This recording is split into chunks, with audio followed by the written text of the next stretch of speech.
Okay, അപ്പോൾ ആദ്യത്തെ വാർത്ത എന്ന് പറയുന്നത് നമ്മുടെ Carney declares turning point in Canada China relationship after meeting with C. അപ്പോൾ മൈക്ക് കാർണി എന്ന് പറയുന്ന കാനഡയത്തെ പുതിയ പ്രസിഡന്റ് പ്രൈം മിനിസ്റ്ററോ ഏതാണ് ഹയസ്റ്റ് അതോറിറ്റി എന്നറിയില്ല. ജസ്റ്റിൻ ട്രൂഡിയോ കഴിഞ്ഞിട്ട് പ്രൈം മിനിസ്റ്റർ ആണോ? ഓക്കെ, അപ്പോൾ പ്രൈം മിനിസ്റ്റർ ട്രൂഡിയോന്റെ ശേഷം വന്നിട്ടുള്ള ലിബറൽ പാർട്ടിന്റെ ആളായിട്ടുള്ള കാർണി. അപ്പോൾ പുള്ളിക്കാരൻ പറയുന്നത് ചൈന കാനഡ റിലേഷൻഷിപ്പിൽ സി ആയിട്ട് നല്ല ബന്ധം ഉണ്ടായി വന്നിട്ടുണ്ട് എന്നുള്ളതാണ്. അപ്പോൾ ഈ ഒരു ചർച്ച എന്താണ്, ഈ ഒരു ചർച്ചേന്റെ പ്രാധാന്യം എന്ന് വെച്ച് കഴിഞ്ഞാൽ ഇത് തുടക്കത്തിൽ കൂടുതലായിട്ട് സംസാരിച്ചിരുന്നത്, അതായത് ഇടത്തന്മാർക്ക് ഭയങ്കര ഇഷ്ടപ്പെട്ട ഒരു ന്യൂസ് ആയിരുന്നു ഇത്, നമ്മുടെ ഗ്രൗണ്ട് ന്യൂസ് പ്രകാരം. അപ്പോൾ അതിന് കാരണം ഇത് ഒന്നാമത്തെ നമ്മുടെ റെഡ്യൂസ് ചെയ്യാണ്. ഒന്നാമത്തെ കാരണം ചൈന ആയിട്ടുള്ള ലെഫ്റ്റ് മീഡിയന്റെ ലിങ്ക്സും, രണ്ടാമത്തെ കാരണം ലിബറൽ പാർട്ടി എന്ന് പറയുന്ന ലെഫ്റ്റിന്റെ ആളായിട്ടുള്ള കാനഡേന്റെ ഗവൺമെന്റ് ആയതുകൊണ്ടും, പിന്നെ ഇതേ കാനഡൻ ഗവൺമെന്റ് ആണ് ഇപ്പോൾ പലസ്തീൻ അംഗീകരിച്ചു എന്ന് പറഞ്ഞിട്ട് പുറത്തോട്ട് വന്നത് മൈക്ക് കാർണി കയറിയതിന് ശേഷം. അപ്പൊ അങ്ങനത്തെ കുറെ അടിസ്ഥാനത്തിൽ അതുകൊണ്ടാവാം ലെഫ്റ്റ് ഈ ഒരു വാർത്ത കൂടുതലായിട്ട് ഫോക്കസ് ചെയ്തിട്ട് ഇത് പിന്നെ മാഗ്നിഫൈ ചെയ്തിട്ട് കാണിക്കുന്നതായിട്ട് ഈ ഗ്രൗണ്ട് ന്യൂസ് മെഷർ ചെയ്തത്. അപ്പൊ ഇതാണ് ഈ ഒരു വാർത്ത ഇതിൽ പറയുന്നത്. അപ്പൊ ചൈനയും ലെഫ്റ്റ് മീഡിയം വേൾഡിലെ തന്നെയുള്ള, പ്രത്യേകിച്ച് വെസ്റ്റിൽ മാത്രമല്ല ഇന്ത്യയിലും വെസ്റ്റിലും ഉള്ള ലെഫ്റ്റ് മീഡിയം ചൈനയും തമ്മിലുള്ള ആ ഒരു ബന്ധത്തിന്റെ ഒരു സംഭവം വീണ്ടും ഇവിടെ കാണിക്കുകയാണ്. ഇനി രണ്ടാമത്തെ വാർത്ത എന്ന് പറയുന്നത് Iran condemns Trump's call to resume US nuclear testing. അതായത് ഇപ്പം അടുത്ത് ട്രംപ് അണ്ണൻ പിന്നെ ന്യൂക്ലിയർ ടെസ്റ്റിംഗ് ഞങ്ങൾ കണ്ടിന്യൂ ചെയ്യാൻ പോവുകയാണ് എന്ന് പറഞ്ഞിട്ടുണ്ടായിരുന്നു. അപ്പോൾ അതിൻ്റെ അടിസ്ഥാനത്തിൽ അവർ ഇപ്പം ഇത്രയും കാലം US അതിനെ കുറച്ച് ചെയ്യാറുണ്ടായിരുന്നുള്ളൂ, അല്ലെങ്കിൽ ആ ഉണ്ടാക്കി വെച്ചിട്ടുള്ള ന്യൂക്ലിയർ ടെസ്റ്റിങ്ങും കാര്യങ്ങളും അതിൻ്റെ വെപ്പൺസും കാര്യങ്ങളൊക്കെ അവിടെ ഉണ്ടായിരുന്നുള്ളൂ. കൂടുതലായിട്ട് ഞങ്ങൾ ടെസ്റ്റിംഗ് തുടങ്ങാൻ പോവാണ് എന്ന് ട്രംപ് വീണ്ടും പറയാണ് ഇപ്പം അടുത്ത്. അപ്പോൾ അതിൻ്റെ അടിസ്ഥാനത്തിൽ പറയുമ്പോൾ പിന്നെ ഇറാൻ അതായത് പറയാണ് ഞങ്ങൾ ഇതിനെ പിന്തുണയ്ക്കുന്നില്ല, ഇത് ട്രംപും അമേരിക്ക ഒരിക്കലും ചെയ്യാൻ പാടില്ല. അപ്പോൾ ആരാണ് ഇറാൻ? ഇതേ ഇറാനാണ് പിന്നെ ഞങ്ങൾ ന്യൂക്ലിയർ ടെസ്റ്റിംഗ് ഒരിക്കലും നിർത്തി വെക്കില്ല എന്ന് പറഞ്ഞുകൊണ്ട് ബാക്കിയുള്ള രാജ്യങ്ങളായിട്ട് ഞങ്ങൾ എന്താ പറയുക, ഞങ്ങൾ ഒരു രീതിയിൽ ഒത്തുപോലെ ഞങ്ങൾക്ക് ന്യൂക്ലിയർ ടെസ്റ്റിംഗ് നടത്തിയേ പറ്റുള്ളൂ എന്ന് പറഞ്ഞ് ദേഷ്യം പിടിച്ച് കാണിച്ചുകൊണ്ടിരുന്നിരുന്നത്.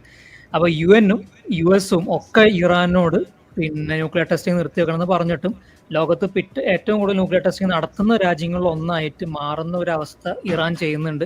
ഇറാൻ ഇപ്പോൾ ന്യൂക്ലിയർ ഫെസിലിറ്റി ഉണ്ടാക്കിക്കൊണ്ടിരിക്കുകയാണ്.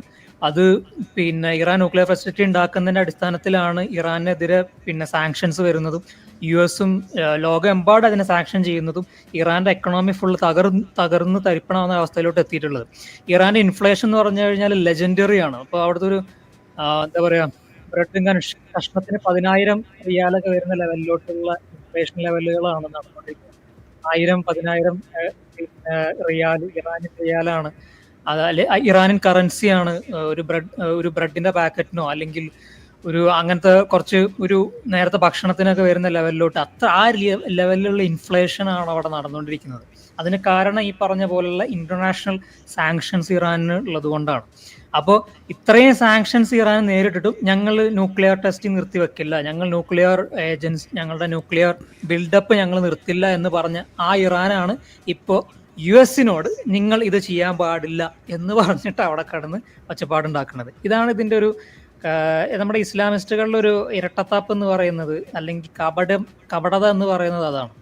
ഇനി അടുത്ത ചർച്ച എന്ന് പറയുന്നത് France passes consent based rape law. ഇതൊരു സിഗ്നിഫിക്കൻറ്റ് സാധനമാണ്. ഇത് എന്താണ് കാരണം എന്ന് വെച്ച് കഴിഞ്ഞാൽ ഇത് ലെഫ്റ്റും റൈറ്റും ഒക്കെ റിപ്പോർട്ട് ചെയ്തിട്ടുണ്ട്. സെൻറ്ററാണ് കൂടുതലായിട്ട് റിപ്പോർട്ട് ചെയ്തിട്ടുള്ളത്. അതായത് ഫ്രാൻസിൽ ചരിത്രത്തിൽ ആദ്യമായിട്ട് ഈ റേപ്പ് കേസ് എന്ന് പറയുന്ന സംഭവം അത് കൺസെന്റ് ബേസ്ഡ് ആക്കണം എന്ന് പറയുകയാണ്. അതായത് ഒരു കാലം വരെ നമ്മുടെ നാട്ടിലും ഇന്ത്യയിലും പിന്നെ പുറം ലോകങ്ങളിലും മറൈറ്റൽ റേപ്പ്, അതായത് പിന്നെ വിവാഹം കഴിഞ്ഞു കഴിഞ്ഞാൽ ഭാര്യയുമായിട്ട് സമ്പർക്കത്തിൽ ഏർപ്പെടുന്നതിന് ഭാര്യേന്റെ സമ്മതമില്ലെങ്കിലും ഭർത്താവിനെ ഏർപ്പെടാം, ഭാര്യനെ പിടിച്ചു വെച്ചുകൊണ്ടും ഭർത്താവിനെ ഏർപ്പെടാം, അതിനെ ഞങ്ങൾ റേപ്പാക്കി കണക്കാക്കുന്നില്ല എന്നുള്ള ഒരു ചിന്താഗതിയിലായിരുന്നു ലോകം മുന്നോട്ട് പോയിക്കൊണ്ടിരുന്നത്. അതായത് കല്യാണം കഴിച്ചു കഴിഞ്ഞാൽ ആ ഭാര്യനോട് എന്ത് തൊട്ടിത്തരും കാണിക്കാം എന്നുള്ള ലെവലിലോട്ടായിരുന്നു സമൂഹം വെച്ചിട്ടുണ്ടായിരുന്നത്. അതിൽ നിന്ന് മാറി ചിന്തിച്ചിരുന്ന രാജ്യങ്ങളാണ് സ്വീഡൻ. അതിൽ ആദ്യമായിട്ട് മാറി ചിന്തിച്ചത് സ്വീഡനാണ്. അത് കഴിഞ്ഞിട്ട് ജർമ്മനി ഉണ്ട് ആ ലിസ്റ്റിൽ. ഇപ്പോൾ ഫ്രാൻസും വന്നിട്ടുണ്ട്. വേറെ രാജ്യം കൂടി ഉണ്ട് എന്നാണ് എൻ്റെ ഒരു അറിവ്. അത് ഞാൻ മറന്നുപോയി. അപ്പോൾ ഈ കുറച്ച് രാജ്യങ്ങളാണ് ഇപ്പോൾ പുതിയതായിട്ട് പറഞ്ഞിട്ടുള്ളത്. അപ്പോൾ ഇതിൻ്റെ ഒരു ഗുണം എന്താണെന്ന് വെച്ച് കഴിഞ്ഞാൽ, ഇത് കൺസെന്റ് എന്ന് നമ്മൾ പറയുമ്പോൾ, R you ready for sex എന്ന് ചോദിക്കുമ്പോൾ യെസ് എന്ന് പറയുന്നതൊക്കെ കൺസെന്റ് ആക്കി എടുക്കുന്നത് തന്നെയായിരുന്നു. യെസ് എന്ന് പറഞ്ഞിട്ടില്ലെങ്കിൽ, അല്ലെങ്കിൽ നോ എന്ന് പറഞ്ഞിട്ടുണ്ടെങ്കിൽ അത് കൺസെന്റ് അല്ല എന്നായിരുന്നു ഇതുവരെയുള്ള നിയമം. അപ്പൊ അത് മാറിയിട്ട് are you ready to have sex with me എന്ന് ചോദിക്കുമ്പോൾ അതിൽ പിന്നെ ആ ഒരു എന്താ പറയാ, ആ ഒരു ഇരക്ക് അല്ലെങ്കിൽ ആ ഒരു ഭാര്യക്ക് ഇഷ്ടം ഇല്ല എന്ന് പറയുമ്പോൾ, ഭാര്യക്ക് താല്പര്യമില്ല എന്നുള്ള രീതിയിൽ മാറി നിൽക്കുമ്പോൾ അപ്പോൾ പിടിച്ചു വെച്ച് ചെയ്യുന്നതും റേപ്പാണ്. അല്ലെങ്കിൽ അതിന് ശബ്ദം കൊണ്ട് നോ പറയണമെന്നില്ല, മറിച്ച് പിന്നെ അത് മിണ്ടാതിരുന്നു കഴിഞ്ഞാൽ, അവിടുന്ന് മാറി പോയി കഴിഞ്ഞാലും, അതിന് ഭാര്യയാണെങ്കിലും പിന്നെ അതിന് റേപ്പ് വിക്ടത്തിന്റെ കേസിൽ വായ മൂടിക്കൊണ്ട് ചെയ്ത് കഴിഞ്ഞാൽ അവിടെ കൺസെന്റിന്റെ പ്രശ്നം വരുന്നുണ്ട് എന്ന് പറയുന്ന രീതിയിലുള്ള ഒരു റവല്യൂഷണറി ആയിട്ടുള്ള ഒരു ലോ പാസ് ചെയ്യാണ് ഫ്രാൻസ്. ഇതിന് മുൻപന്തിൽ നിന്നിരുന്നത് സ്വീഡനായിരുന്നു. അത് കഴിഞ്ഞിട്ട് ജർമ്മനി വന്നിട്ടുണ്ടായിരുന്നു. ഇപ്പോൾ ഫ്രാൻസും വന്നിട്ടുണ്ട്. അപ്പോൾ ഈ രീതിയിൽ കൺസെന്റ് എന്ന് പറയുന്നത് ഏതൊക്കെ രീതിയിൽ വരുന്നു, അതായത് മറൈറ്റൽ അതായത് ഒരാളെ കല്യാണം കഴിച്ചു കഴിഞ്ഞാൽ ഭാര്യനോട് എന്ത് തൊട്ടിത്തരം ചെയ്യാന്നുള്ള ആ രീതിയിലോട്ട്, അത് തെറ്റാണെന്നുള്ള രീതിയിലോട്ട്, അവിടെയും കൺസെന്റ് ഇമ്പോർട്ടൻ്റ് ആണ്, അവിടെയും wife is still A person എന്ന് പറയുന്ന ലെവലിലോട്ട് ഒരു റവല്യൂഷണറി ആയിട്ടുള്ള ഒരു ലാൻഡ്മാർക്ക് ജഡ്ജ്മെന്റ് ആണത് ഫ്രാൻസിൽ നടന്നിട്ടുള്ളത്. ഇതിനിപ്പോ ഇന്ത്യയിലും ഈ പറഞ്ഞ പോലെ ഇങ്ങനത്തെ കുറെ സാധനങ്ങൾ വരേണ്ടതുണ്ട് എന്നുള്ളതാണ് എൻ്റെ ഒരു അഭിപ്രായം. ഇനി അടുത്തത്, dependants of some girls and students can join them in UK, government says. ഇതേ UK ഗവൺമെന്റ് ആണ് ഇപ്പോൾ, ഇതേ UK ഗവൺമെന്റിന്റെ കീഴിലാണ് ഇപ്പം അടുത്ത് പിന്നെ ഒരു സിനഗോഗിൽ കയറി ഒരാൾ വണ്ടി അടിച്ച് കയറ്റുകയും ബോംബിടുകയും അവിടെ 2 പേരെ കൊല്ലുകയും കുറേ പേരെ ഇഞ്ചേർഡ് ആക്കുകയും കുറേ പേരെ കൊല്ലുകയൊക്കെ ചെയ്തിട്ടുള്ളത്. ഇതേ UK പലസ്തീൻ ആക്ഷൻ എന്ന് പറയുന്ന പിന്നെ അത് ഒരു ലെഫ്റ്റ് ലീനിങ് ഇസ്ലാമോ ലെഫ്റ്റ് ആക്സിസിന്റെ ലോബി അവിടെ പിന്നെ കോടിക്കണക്കിന് മില്യൺസ് ഓഫ് US അടിസ്ഥാനത്തിലുള്ള മില്യൺസ് ഓഫ് പൗണ്ട്സിന്റെ നാശനഷ്ടങ്ങൾ വരുത്തിയിട്ടുള്ളത്. പിന്നെ പബ്ലിക് പ്രോപ്പർട്ടി നശിപ്പിച്ചിട്ടും ഗവൺമെന്റ് ഫ്ലൈറ്റ്സും ഗവൺമെന്റ് ജെറ്റ് ഫ്ലൈറ്റ്സ് ഒക്കെ നശിപ്പിച്ച് കളഞ്ഞിട്ടും. ഇതേ UK ഇപ്പോൾ ഇനി ഞങ്ങൾ ഗാസയിലെ സ്റ്റുഡൻസിനെ മാത്രമല്ല, മറിച്ച് ഗാസയിൽ സ്റ്റുഡൻസിന്റെ ഫാമിലിനെയും ഞങ്ങൾ ഇവിടെ സ്വീകരിക്കും എന്ന് പറയുന്നത്. ഇത് ലെഫ്റ്റ് സംസാരിച്ചിട്ടില്ല, റൈറ്റ് ആണ് കൂടുതൽ സംസാരിച്ചത്. അപ്പോൾ ഞാൻ ചോദിക്കുകയാണ്, ഒരു രാജ്യത്തിനെ എങ്ങനെ പിന്നെ കുട്ടിച്ചോറാക്കാൻ ഇടത്തന്മാർക്ക് ഇത്ര വലിയ താല്പര്യം എന്താണെന്ന് എനിക്ക് മനസ്സിലാവുന്നില്ല. ഒരു UK ഇപ്പം അടുത്ത് കയറിയ ഗവൺമെന്റ് ലേബർ പാർട്ടിയാണ്, കെയർ സ്റ്റാർമർ ആണ് പ്രൈം മിനിസ്റ്റർ. അപ്പോൾ നമ്മൾ പിന്നെ ഇതിന്റെ ഈ പിന്നാമ്പുറങ്ങൾ തേടി ഇങ്ങനെ പിന്നെ ചെകഞ്ഞു പോയപ്പോൾ നമുക്ക് മനസ്സിലായത്, ഈ UK നിന്ന് തന്നെയുള്ള ഒരു ഇന്റർവ്യൂ എടുത്തിട്ടുണ്ടായിരുന്നു നമ്മുടെ ട്രിഗണോമെട്രി എന്ന് പറഞ്ഞ ചാനൽ വന്നിട്ടുള്ള. അപ്പോൾ അവിടെ UK നിന്നിട്ടുള്ള ഒരു ഇമിഗ്രന്റ് അതോറിറ്റിയുടെ ഒരു എക്സ്പേർട്ട് ഉണ്ട്. പുള്ളിക്കാരൻ പറയുന്ന കുറച്ച് കാര്യങ്ങളുണ്ട്. അതായത് UK ഗവൺമെന്റിൽ ലേബർ പാർട്ടി എന്ന് പറയുന്ന പാർട്ടി കുറെ കാലത്തിന് ശേഷമാണ് ഭരണത്തിലേറിയിട്ടുള്ളത്. അപ്പോൾ ഈ ഭരണത്തിലേറിയതിന് ശേഷം അതിന് കാരണം അവിടുത്തെ കൺസർവേറ്റീവ് പാർട്ടി കാലങ്ങളായിട്ട് ചെയ്തു പിന്നെ വേണ്ട രീതിയിലുള്ള ഇമിഗ്രേഷനെ തടയാനും അങ്ങനത്തെ കാര്യങ്ങളൊന്നും ചെയ്യാത്തത് കൊണ്ട് അവിടെ ഈ അങ്ങോട്ടും ഇങ്ങോട്ടും ഇല്ലാതെ നിൽക്കുന്ന കുറെ ആൾക്കാരുണ്ട്. ഞങ്ങൾ ഇടത്തന്മാരല്ല വലത്തന്മാരല്ല നിൽക്കുന്നത്. ഇങ്ങനത്തെ ആൾക്കാർ ഇനി എന്നാൽ പിന്നെ ഇവരെ കുറെ കാലമായി കയറ്റിയിട്ട് ഇവരെ ഒന്ന് വോട്ട് ചെയ്ത് കയറ്റി നോക്കാന്ന് പറഞ്ഞിട്ട് ആൾക്കാർ ഇവരെ വോട്ട് ചെയ്തപ്പോഴേക്ക് ഇവരങ്ങ് കയറി. ഇപ്പൊ ഇവർ ചെയ്യാൻ നോക്കണത് അവരുടെ ഡെമോഗ്രാഫിക്സിൽ മൊത്തത്തിൽ ചേഞ്ച് വരുത്താനുള്ള പരിപാടി ചെയ്തുകൊണ്ടിരിക്കുകയാണ്. അതായത് അവിടുത്തെ ആൾക്കാരാവുമ്പോൾ അവിടുത്തെ രാജ്യത്തിനെ പറ്റി സ്നേഹിക്കുന്ന ആൾക്കാരാവുമ്പോൾ അവർ ലേബർ പാർട്ടിക്ക് വോട്ട് ചെയ്യില്ല എന്ന് അവർക്കറിയാം, അല്ലെങ്കിൽ ഇങ്ങനത്തെ ഒരു ലക്ക് ഇനി ഉണ്ടാവില്ല എന്ന് അവർക്കറിയാം. അപ്പോൾ അവരുടെ ഡെമോഗ്രാഫിക് ചേഞ്ച് വരുത്താൻ മനഃപൂർവ്വം അവർ ചെയ്തു കൂട്ടുന്നതാണ് എന്നാണ് പുള്ളിക്കാരൻ പറയുന്നത്. അതായത് അവിടുത്തെ രാജ്യത്തിൽ ഇസ്ലാമിസ്റ്റുകളെയും കാക്കാമാരെയും ഈ മിഡിൽ ഈസ്റ്റിൽ നിന്നുള്ള ആൾക്കാരെ വിളിച്ച് ഇതേപോലെ ആൾക്കാരെ കയറ്റുന്നു. അങ്ങനെ കയറ്റിയിട്ട് ഡെമോഗ്രാഫിക്കൽ ചേഞ്ച് ഉണ്ടാക്കുന്നു. അങ്ങനെ അവർക്ക് മാത്രം വോട്ട് ചെയ്യുന്ന ലെവലിലോട്ട് ഡെമോഗ്രാഫിക് ചേഞ്ച് ഉണ്ടാക്കാനുള്ള, അതായത് അവിടുത്തെ സായിപ്പന്മാരെക്കാട്ടിലും കൂടുതൽ, അല്ലെങ്കിൽ അവിടുത്തെ സായിപ്പന്മാരെ അത്രത്തോളം തന്നെ, അല്ലെങ്കിൽ ഒരു ശരിക്കും മുസ്ലിങ്ങളെ സംബന്ധിച്ചിടത്തോളം ഒരു ജനസംഖ്യയിൽ 30-40% മുസ്ലിങ്ങൾ ഉണ്ടായാൽ മതി. കാരണം മുസ്ലിംസ് ഒരു നമ്മുടെ ഇന്ത്യയിൽ തന്നെ നമ്മൾ കണ്ടുകൊണ്ടിരിക്കുന്ന ഒരു അവസ്ഥയാണ്. അതായത് മുസ്ലിങ്ങൾ അവിടുത്തെ പിന്നെ റിലീജിയസ് സ്കോളേഴ്സ് പറയുന്ന ആൾക്കാർക്ക് വോട്ട് ചെയ്യുന്ന ഒരു പ്രവണത മുസ്ലിം സമുദായത്തിലുണ്ട്. അവർ ഇക്കട്ടായിട്ട് അല്ലെങ്കിൽ അവർ കൂട്ടം കൂടിയായിട്ട് അങ്ങനത്തെ ഒരു സംഭവമുണ്ട് മുസ്ലിങ്ങളുടെ ഇടയിൽ. ഒരു സാധനത്തിന് വോട്ട് ചെയ്യാൻ വേണ്ടി അവരുടെ പള്ളികളിലും കാര്യങ്ങളിലൊക്കെ പറയുമ്പോൾ അവിടുത്തെ ജനങ്ങൾ ഒട്ടാകെ ആ ഒരു പാർട്ടിക്ക് പോയി വോട്ട് ചെയ്യുന്ന, അല്ലെങ്കിൽ ആ ഒരു സ്ഥാനാർത്ഥിക്ക് പോയി വോട്ട് ചെയ്യുന്ന ഒരു സംഭവമുണ്ട്. മുസ്ലിങ്ങളെ സംബന്ധിച്ചിടത്തോളം ഈ ഒരു ഫ്രറ്റേണിറ്റി തന്നെയാണ് മുസ്ലിങ്ങളെ ഏറ്റവും വലിയ ഗുണമെന്ന് പറയുന്നത്, അല്ലെങ്കിൽ ഇസ്ലാമിൻ്റെ ഏറ്റവും വലിയ അഡ്വാൻറ്റേജ് എന്ന് പറയുന്നത് ഇത് തന്നെയാണ്. അതായത് ഈ ഫ്രറ്റേണിറ്റി, മുസ്ലിം ബ്രദർഹുഡ് എന്ന് പറയുന്ന സംഭവം, ഇസ്ലാമിക് യൂണിറ്റി, ഈ ഒരു സാധനം മുസ്ലിങ്ങളുടെ ഇടയിൽ ഏറ്റവും കൂടുതൽ ഉള്ളൊരു സാധനമാണ്. ഇപ്പോൾ ഇത് കഴിഞ്ഞു കഴിഞ്ഞാൽ സിഖ് സമുദായത്തിലാണുള്ളത്, ഈ മുസ്ലിങ്ങളുടെ ഇടയിലാണ് ഇത് കൂടുതലായിട്ടുള്ളത്. അപ്പോൾ ഇതുകൊണ്ട് തന്നെ അവിടുത്തെ അവർക്കൊരു ഇൻഡിവിജ്വാലിറ്റി ഇല്ല ഒരു മുസ്ലിമിനെ സംബന്ധിച്ചിടത്തോളം. ഒരു കൂട്ടത്തിന്റെ ഭാഗമാണ്, ഒരു കളക്റ്റീവ് മൈൻഡ് സെറ്റ് ഉള്ള ആൾക്കാരാണ്, ഒരു മോബ് പോലെയാണ്, ഒരു മോബ് മൈൻഡ് സെറ്റ് ഉള്ള ആൾക്കാരാണ്, ഒരു കളക്റ്റീവ് മൈൻഡ് സെറ്റ് ഉള്ള ആൾക്കാരാണ്. അവിടെ ഇൻഡിവിജ്വാലിറ്റിക്ക് വിലയില്ല. അതുകൊണ്ട് തന്നെ ഒരു കളക്റ്റീവ് മൈൻഡ് സെറ്റ് ഉള്ള ഒരു ഗ്രൂപ്പ് മൈൻഡ് സെറ്റ് ഉള്ള ആൾക്കാരായതുകൊണ്ട്, ഗ്രൂപ്പ് മെന്റാലിറ്റി ഉള്ള ആൾക്കാരെ കൊണ്ട് തന്നെ അതിൽ ഒരാൾ വോട്ട് ചെയ്ത് കഴിഞ്ഞാൽ, അതിൽ ഒരു നേതാവ് വോട്ട് ചെയ്ത് കഴിഞ്ഞാൽ, ഇപ്പോൾ ഉദാഹരണത്തിന് നമ്മുടെ പള്ളിയിലെ ഖത്തീബ് പറയുകയാണ് ഇന്ന പാർട്ടിക്ക് വോട്ട് ചെയ്യണമെന്ന് പറഞ്ഞു കഴിഞ്ഞാൽ, ആ പള്ളി മഹലിൽ വരുന്ന എല്ലാവരും ആ ഒരു പാർട്ടിക്ക് വോട്ട് ചെയ്യുന്നൊരു പ്രവണത മുസ്ലിങ്ങളുടെ ഇടയിലുണ്ട്. ഇത് യഥാർത്ഥത്തിൽ മനസ്സിലാക്കിക്കൊണ്ട് തന്നെയാണ് ലേബർ പാർട്ടി മുസ്ലിങ്ങളെ പിന്നെ UK കൊണ്ടുവരുന്നത്. കാരണം മുസ്ലിങ്ങൾ 40% 30% ആ 30%-ലെ 99.9% വോട്ട് ഞങ്ങൾക്ക് കിട്ടും എന്നുള്ളൊരു കോൺഫിഡൻസ് ലേബർ പാർട്ടിക്ക് ഉണ്ട് എന്നാണ് പുള്ളിക്കാരൻ പറഞ്ഞു വെക്കുന്നത്. അപ്പോൾ ഇതാണ് ഇതിലൊരു കാര്യം എന്ന് പറയുന്നത്. ഈ ഹിന്ദുയിസത്തിലും ക്രിസ്ത്യാനിറ്റിയിലും ഒക്കെ ഇപ്പം മോഡേൺ ക്രിസ്ത്യൻ എന്ന് പറയുമ്പോൾ, മോഡേൺ ഹിന്ദു എന്ന് പറയുമ്പോൾ, മോഡേൺ ഏത് റിലീജിയനും ആയിക്കോട്ടെ, അവർക്കൊരു ഇൻഡിവിജ്വാലിറ്റി ഉണ്ട്. അതാണ് മോഡേണിസത്തിന്റെ ഒരു പൊരുൾ എന്ന് പറയുന്നത്. അത് നമ്മൾ പണ്ടത്തെ കാലത്തെ പോലെ കളക്റ്റീവായിട്ട് ചിന്തിക്കുന്ന ആൾക്കാരല്ല, മറിച്ച് ഇൻഡിവിജ്വൽ ആയിട്ട് ചിന്തിക്കുന്ന ആൾക്കാരാണ്. ഓരോ ഇൻഡിവിജ്വൽസിനും റൈറ്റ്സ് ഉണ്ട്, ഓരോ ഇൻഡിവിജ്വൽസിനും പിന്നെ റൈറ്റ്സ് ഉണ്ട്, അവകാശങ്ങളും ചിന്തിക്കുന്ന ഒരു മോഡേൺ സൊസൈറ്റിയാണ് നമ്മളത്. ഈ മുസ്ലിമെ സംബന്ധിച്ചിടത്തോളം അങ്ങനെയല്ല. അവർ കളക്റ്റീവായിട്ട് ചിന്തിക്കുന്ന ഒരാൾക്കാരാണ്. Collective judgement, collective justice, mob justice, അങ്ങനത്തെ കാര്യങ്ങൾ ചിന്തിക്കുന്ന, അങ്ങനത്തെ സാധനങ്ങൾ മുന്നോട്ട് വെക്കുന്ന മിഡീവൽ മൈൻഡ് സെറ്റിന്റെ ഒരു റിലീജിയൻ ആണല്ലോ ഇസ്ലാം എന്ന് പറയുന്നത്. അപ്പം അങ്ങനത്തെ ഒരു ഖുറാനും ഹദീസും ഫോളോ ചെയ്യുന്ന ആൾക്കാരായതുകൊണ്ട് അവരുടെ ചിന്താഗതി ഇങ്ങനെ തന്നെയാണ്. അപ്പോൾ ഇതൊരു പ്രോമിസാണ് മുസ്ലിങ്ങളെ സംബന്ധിച്ചിടത്തോളം. ഒരു 95%, 98% അവർ ഈ പിന്നെ ഖത്തീബ് പറയുന്ന ആൾക്കാർക്ക്, അല്ലെങ്കിൽ ഈ പറയുന്ന പോലെ ഈ ഒരു പള്ളിയിലെ മഹലിൽ നിൽക്കുന്ന ഇമാം നിൽക്കുന്ന ആൾക്കാർ പറയുന്ന ആൾക്കാർ വോട്ട് ചെയ്യുന്ന അവർക്ക് കോൺഫിഡൻസ് ഉണ്ട്. അപ്പോൾ ഇത് എക്സ്പ്ലോയിറ്റ് ചെയ്യാനാണ് അവിടുത്തെ ലേബർ പാർട്ടി നോക്കുന്നത് എന്നാണ് അവർ പറയുന്നത്. പക്ഷേ ഇവരുടെ കണക്കൂട്ടൽ തെറ്റിച്ചുകൊണ്ട് മുസ്ലിങ്ങളെ വേറെ സ്വഭാവം കൂടി ഇവിടെ മറന്നുപോയി. ഇവർ തുടക്കത്തിൽ ലേബർ പാർട്ടി ലെഫ്റ്റ് എന്നൊക്കെ പറഞ്ഞ് ഒരു രാജ്യത്ത് കയറുമെങ്കിലും പിന്നീട് ഇവരുടെ സ്വന്തമായിട്ടുള്ള പാർട്ടി വേണം, ഞങ്ങൾക്ക് ലെഫ്റ്റ് വേണ്ട, ഞങ്ങൾക്ക് കമ്മ്യൂണിസ്റ്റ് പാർട്ടി വേണ്ട, ഞങ്ങൾക്ക് ശരിയ വേണം എന്ന് പറയുന്ന ലെവലിലോട്ട് UK ഇപ്പം മാറിയിട്ടുണ്ട്. ഇത് കേരളത്തിൽ നമ്മൾ കണ്ടുവരുന്നതാണ്. അപ്പോൾ തുടക്കത്തിൽ കമ്മ്യൂണിസ്റ്റുകാരെ സപ്പോർട്ട് ചെയ്യുകയും പിന്നീട് എന്താ പറയുക, ഞങ്ങൾക്ക് ശരിയ വേണം, കമ്മ്യൂണിസ്റ്റുകാർ ശരിയില്ല എന്ന് പറഞ്ഞ ലെവലിലോട്ട് മുസ്ലിങ്ങൾ മാറുന്നതും നമ്മൾ കേരളത്തിൽ കാണുന്നതാണ്. ഇത് UK ഇപ്പോൾ ആ ഒരു രീതിയിൽ കാര്യങ്ങൾ പോയിക്കൊണ്ടിരിക്കുകയാണ്. അതാണ് അവിടെ കണ്ടുകൊണ്ടിരിക്കുന്നത് നമ്മൾ. അപ്പോൾ ഇതാണ് ഇതിൻ്റെ ഒരു പൊരുൾ എന്ന് പറയുന്നത്.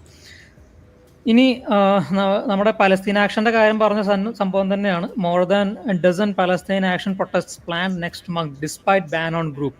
ഇതേ ലേബർ പാർട്ടി മുസ്ലിങ്ങളെ ഈ സ്വഭാവം കണ്ടുകൊണ്ട് ഒരു പരിധി ഉണ്ടല്ലോ ഇതിനൊക്കെ സഹിക്കുന്നില്ല. അപ്പോൾ ലേബർ പാർട്ടിക്ക് വരെ മുസ്ലിങ്ങളെ പല കളികളും സഹിക്കാൻ പറ്റുന്നില്ല. അപ്പോൾ പലസ്തീൻ ആക്ഷൻ എന്ന് പറയുന്ന ആ ഒരു ഗ്രൂപ്പിനെ ബാൻ ചെയ്തിട്ടും അവർ ഈ പരിപാടികൾ ഇനിയും ഞങ്ങൾ മുന്നോട്ട് ചെയ്യും എന്ന് പറഞ്ഞു വെക്കുകയാണ്. ഇതാണ് വേറൊരു വാർത്ത UK നിന്ന് വരുന്നത്. ഇനി German court orders Afghan who killed toddler in knife attack into care. ഇത് അടുത്തൊരു വാർത്തയാണ്, ഇൻസ്റ്റഗ്രാമിൽ വൈറലായിക്കൊണ്ടിരിക്കുന്ന ഒരു വാർത്തയാണ്. അതായത് ജർമ്മനിയിൽ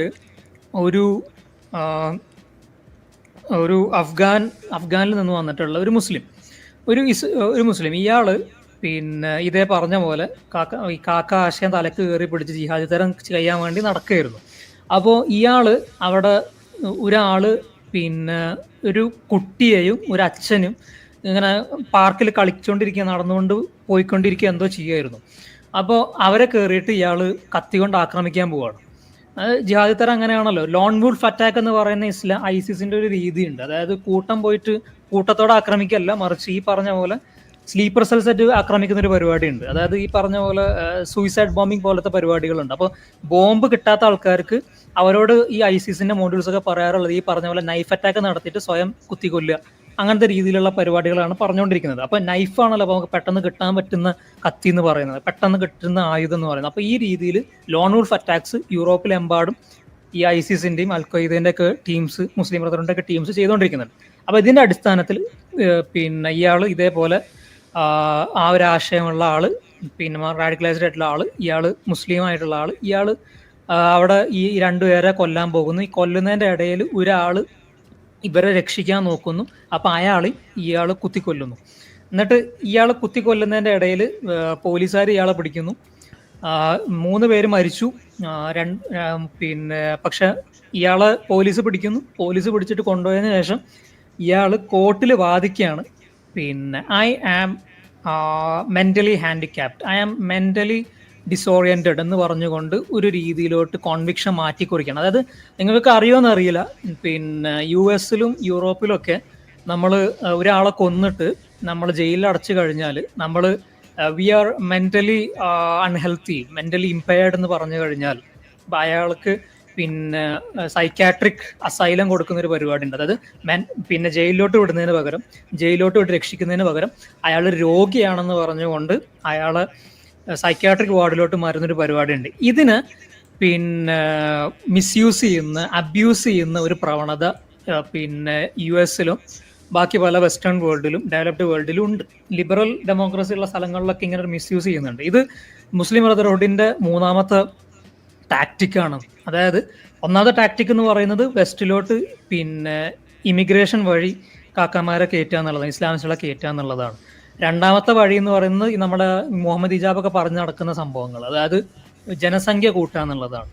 അതായത് കുട്ടികളെ പ്രസവിച്ച് സ്ത്രീകളെ ഒരു ഒബ്ജക്റ്റായി കണ്ടുകൊണ്ട് പിന്നെ കുട്ടികളെ പ്രസവിക്കാനുള്ള ഒരു സാധനമാക്കിക്കൊണ്ട് ഒബ്ജക്റ്റ് ആക്കിക്കൊണ്ട് പ്രസവിച്ച് കൂട്ടുക എന്നുള്ളതാണ്. 3ാമത്തെ കാര്യം എന്ന് പറയുന്നതാണ് ഈ പറയുന്ന കാര്യം. വെസ്റ്റിലുള്ള liberalism, freedom, liberty, equality, fraternity, അതായത് ലിബറലിസം, ആ ഒരു ലിബറൽ ആശയവും ഡെമോക്രാറ്റിക് ആശയവും ആ ഒരു ഫ്രീഡം എന്ന് പറയുന്ന ആ ഒരു സ്വാതന്ത്ര്യം, സമത്വം, സ്വാതന്ത്ര്യം എന്ന് പറയുന്ന ആശയങ്ങൾ അവർക്കെതിരെ തന്നെ ഉപയോഗിക്കുക എന്നുള്ളത്. അതിൻ്റെ ഏറ്റവും വലിയ എക്സാമ്പിളാണ് നമ്മൾ ജർമ്മനിയിൽ കണ്ടത്. അതായത് ഈ ഒരു ഇസ്ലാമിസ്റ്റ് ആശയം വെച്ചിട്ട് ഇയാൾ പിന്നെ സ്ലീപ്പർ സെൽ പരിപാടികൾ അവിടെ ചെയ്യുന്നു. പിന്നെ ജയിലിലായതിനു ശേഷം അയാൾ ആ ഒരു ലിബറൽ ഡെമോക്രസിന്റെ ഉള്ളിലുള്ള മോഡേൺ ആശയങ്ങളെ എക്സ്പ്ലോയിറ്റ് ചെയ്തുകൊണ്ട് അയാൾ പിന്നെ രക്ഷ നേടുകയാണ് ഈ ഒരു സംഭവത്തിൽ നിന്ന്, അയാളുടെ ആ ഒരു ഇംപ്രിസൺമെന്റിൽ നിന്ന്, ഇൻകാർസറേഷനിൽ നിന്നിട്ട്. ഇത് നമ്മൾ സൂക്ഷിക്കേണ്ട ഒരു കാര്യമാണ്. ഇത് ഇപ്പോൾ ഈ ഒരു കേസ് പുറത്തു വന്നു കഴിഞ്ഞാൽ ഇത് ബാക്കിയുള്ള ഇസ്ലാമിസ്റ്റുകളും കേൾക്കും. അപ്പോൾ ഇസ്ലാമിസ്റ്റുകളൊക്കെ വിചാരിക്കാം ഞങ്ങൾക്കും ഇനി രക്ഷപ്പെടാം, ഞങ്ങൾക്കും ഇനി നിയമത്തിൽ നിന്ന് സ്വകാര്യ രക്ഷപ്പെടാം എന്ന് പറഞ്ഞുകൊണ്ട് അവരിനി കൂടുതൽ ഇത് ഇങ്ങനത്തെ പരിപാടികൾ ചെയ്യുന്ന ലെവലോട്ട് മാറുകയാണ് കണ്ടുകൊണ്ടിരിക്കുന്നത്. അപ്പോൾ ഇതാണ് ഇവിടുത്തെ ഒരു പ്രശ്നം എന്ന് പറയുന്നത്. അപ്പോൾ അടുത്ത വാർത്ത എന്ന് പറയുന്നത്, German activist seeks US asylum over alleged Antifa death threats. Antifa എന്ന് പറയുന്ന ഗ്രൂപ്പിനെ പറ്റി ഇപ്പോൾ ന്യൂസിനെ ഫോളോ ചെയ്യുന്ന ആൾക്കാർക്ക് അറിയുന്നുണ്ടാവും. ലെഫ്റ്റ് വിങ് എക്സ്ട്രീമിസത്തിൻ്റെ ഒരു സാധനമാണ്. പലസ്തീൻ ആക്ഷൻ എന്ന് പറയുന്ന ലെഫ്റ്റ് വിങ് എക്സ്ട്രീമിസത്തിൻ്റെ സാധനമാണ്, ഇസ്ലാമ ലെഫ്റ്റിൻ്റെ സാധനമാണ് UK-യിലുള്ള പലസ്തീൻ ആക്ഷൻ എന്ന് പറയുന്നത്. ഇതിൻ്റെ ലോകമെമ്പാടുമുള്ള US അടിസ്ഥാനത്തിൽ ലോകമെമ്പാടുമുള്ള ഒരു ലെഫ്റ്റ് വിങ് എക്സ്ട്രീമിസത്തിന്റെ ഒരു ഗ്രൂപ്പാണ് ആൻറ്റിഫ എന്ന് പറയുന്നത്. ഇത് ഇസ്ലാമ ലെഫ്റ്റിന്റെ സാധനമാണ്. ഈ ഒരു ഗ്രൂപ്പിന് ചൈനീസ് ഫണ്ടിങ്ങും കാര്യങ്ങളൊക്കെ ഉണ്ട് എന്നുള്ളതാണ്. ഒരു ലെഫ്റ്റ് എന്ന് പറയുന്ന സംഭവം പറയുമ്പോൾ അവിടെ ചൈനീസ് ഫണ്ടിങ് ഉള്ള രീതിയിലാണ് എല്ലാ സ്ഥലത്തും നമ്മൾ കണ്ടിട്ടുള്ളത് വാർത്തകളിൽ നിന്നിട്ട്. അപ്പോൾ ഒരു ഇസ്ലാമ ലെഫ്റ്റ് ആക്സിസിന്റെ അടിസ്ഥാനത്തിൽ പ്രവർത്തിച്ചുകൊണ്ടിരിക്കുന്ന ലെഫ്റ്റ് വിങ് എക്സ്ട്രീമിസം എന്ന് പറയുന്ന ഇസ്ലാമ ലെഫ്റ്റിന്റെ സാധനമാണ് ആൻറ്റിഫ എന്ന് പറയുന്നത്. ഇപ്പോൾ ലോകമെമ്പാടും വെസ്റ്റിൽ പ്രശ്നങ്ങളാക്കിക്കൊണ്ടിരിക്കുന്ന ലെഫ്റ്റ് വിങ് എക്സ്ട്രീമിസ്റ്റ് ഗ്രൂപ്പാണ്. ഇപ്പോൾ ഇറ്റലിയിൽ ഇപ്പോൾ നമ്മൾ തുടക്കത്തിൽ കണ്ടിട്ടുള്ള പ്രശ്നം, ഇറ്റലിയിൽ ഇപ്പോൾ കഴിഞ്ഞ 2-3 ആഴ്ച മുന്നേ നമ്മൾ കണ്ട ആ ഒരു വിഷയം, പലസ്തീൻ അംഗീകരിക്കില്ല എന്ന് മെലോണി പറഞ്ഞപ്പോൾ അവിടെ കാട്ടിക്കൂട്ടിയ പ്രശ്നങ്ങൾക്ക് പിന്നിലുള്ളത് ഈ ഗ്രൂപ്പാണ്, ആൻറ്റിഫ എന്ന് പറഞ്ഞ ഗ്രൂപ്പാണ്. അപ്പോൾ ഈ ഗ്രൂപ്പ് ഇപ്പോൾ ഇങ്ങനത്തെ ഓരോ പരിപാടികളാണ് ചെയ്തുകൊണ്ടിരിക്കുന്നത്, പലസ്തീൻ്റെ കാര്യം പറഞ്ഞുകൊണ്ട്. ഇപ്പോൾ ഈ ഗ്രൂപ്പ് ജർമ്മനിയിലുള്ള ഒരു കുട്ടി, അതായത് നയോമി സൈബറ്റ് എന്ന് പറയുന്ന ഒരു കുട്ടിയാണ്. പുള്ളിക്കാരി AFD എന്ന് പറയുന്ന alternative for democracy Deutschland, alternative for Deutschland എന്ന് പറയുന്ന ഒരു റൈറ്റ് വിങ് പാർട്ടിയുടെ ഒരു സപ്പോർട്ടറാണ്.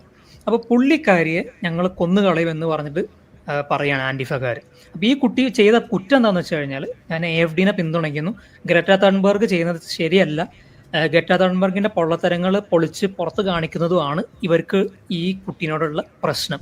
ഇതിൽ യൂറോപ്പ് എമ്പാടും ലോകമെമ്പാടും കണ്ടുകൊണ്ടിരിക്കുന്നത്, US എമ്പാടും കണ്ടുകൊണ്ടിരിക്കുന്ന ഒരു പ്രവണതയാണ് ഈ ഒരു ലെഫ്റ്റ് വിങ് എക്സ്ട്രീമിസം എന്ന് പറയുന്നത്. അതായത് ഗ്രറ്റ തൺബർഗ് ലെഫ്റ്റിൻ്റെ സ്വന്തം ആളായതുകൊണ്ടും പലസ്തീൻ എന്ന് പറഞ്ഞ് നടക്കുന്ന ആളായതുകൊണ്ടും പുള്ളിക്കാരിക്ക് ഒരു പ്രശ്നമില്ല.